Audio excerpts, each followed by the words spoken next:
What's up guys, Lucky here, and as some of you know, I just purchased my first GTR. So I bought a 2016 Nissan GTR R35. This car has been a modern marvel since it came out in 2008 in the States. But here are 5 things that are not so great about the new GTR.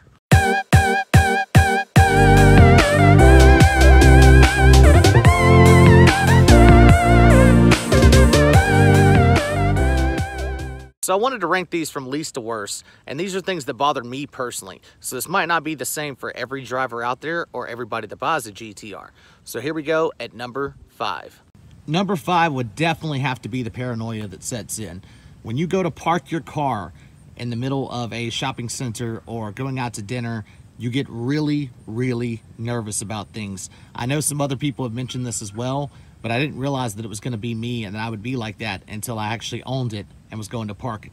It really does tend to freak you out, and you definitely don't want anybody to hit the paint. I've been told that this super silver is a pretty rare color. It's a 9-stage paint from what I've heard, and it's very, very, very difficult to match. So it does bother me a little more when I'm going to park somewhere. I try to pay more close attention to where I'm parking. So paranoia setting in on where you're going to park and something happening to your car while you're inside trying to enjoy yourself. I definitely don't want to take this thing to movie theaters and be away from it for 2 hours at a time.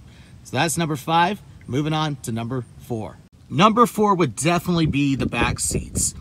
In the grand scheme of things, I guess I'm lucky that you even have a back seat. But as you can tell, there is literally no gap between there. So unless you're a child or an amputee, you really can't ride comfortably in the back of this car. I ride pretty much with my seat all the way pushed back, so even my 6-year-old kids have problems riding in this thing. So the back seats not being very roomy is a big problem. But like I said, it's a supercar. Even having a back seat is pretty much a blessing because at least I can put my backpack and things back there. So I would definitely have to say number 4, the back seats would be one of the complaints that I have about the car. Number 3 would definitely have to be the noises that the GTR makes. When it's going down the road, it tends to make a lot of clanks and clunks, which could probably be mistaken for issues or problems with the car. I read a lot of reviews before I purchased my car and had heard people talking about it, but until you're behind the wheel experiencing it for yourself, you really don't get a good understanding of what they mean. I had to test drive several GTRs just to make sure that it wasn't something wrong with the one that I was going to go purchase. Some make more noises than others, but they all make crazy noises, which I can see how would be bothersome. Personally, I don't mind it. I like it because it makes the car seem a little more raw and a little more aggressive. So it doesn't bother me too bad. I would just be bothersome if you can mistake that for a problem. So that's definitely number 3. Moving on to number 2. The thing that almost bothers me the worst, and that as I was doing my reviews wasn't mentioned very often, was actually the backup camera in this car. When you look at this thing, it looks like it came out of some cheap toy at Toys R Us. You can't really tell from the video, but as you're backing up, the car makes you really think that you're about to run over things that aren't there. And this quality of this thing is so low, it's just unbelievable. It's a $100,000 car, and it seems like they just thought, oh crap, we have to put a backup camera on this thing. We forgot about it and just threw something in there that they had laying around. This is the same on every GTR I've seen. The backup camera is basically not useful whatsoever.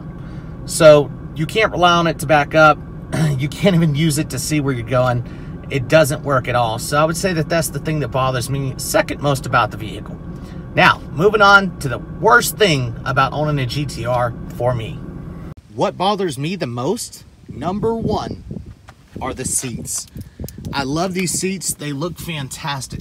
The problem is they're not made for a bigger person. These seats are definitely made for an average size or smaller than average size individual to drive this car comfortably in. For me, I can't do it. It feels like a 4-year-old is in the back kneeing me the whole time. My back sits on top of these bolsters, and my butt does not fit in between these bolsters. So the seat is definitely uncomfortable. I was on some forums and I was told that you can actually remove these seat covers, get someone to bend these out for you, and then rewrap the seat, and it's supposed to fix the problem. But that still takes time, money, and energy fixing something that should have been maybe thought out before. I've seen other seats that are actually adjustable right there with the bolsters, and this just wasn't one of them. This was actually one of my biggest complaints with my Evo X as well. When I owned that car, the seats were almost identical as far as being uncomfortable and having this feeling like somebody's in the back kicking you the whole time. It actually makes my back quite sore. So that makes the car a lot less fun of a driving experience. So that's my number one complaint. Other than that, guys, this car is absolutely amazing. I wouldn't trade it for anything. I'm very happy to have it, and it runs beautifully. It's just a work of art, truly a mechanical marvel. And Nissan really hit a home run with this vehicle. So those are the 5 things that you can expect or may expect if you're going to pick one up or already have one. And yeah, hopefully this helps some people and maybe makes a good decision on getting one or maybe looking for a different model in the future.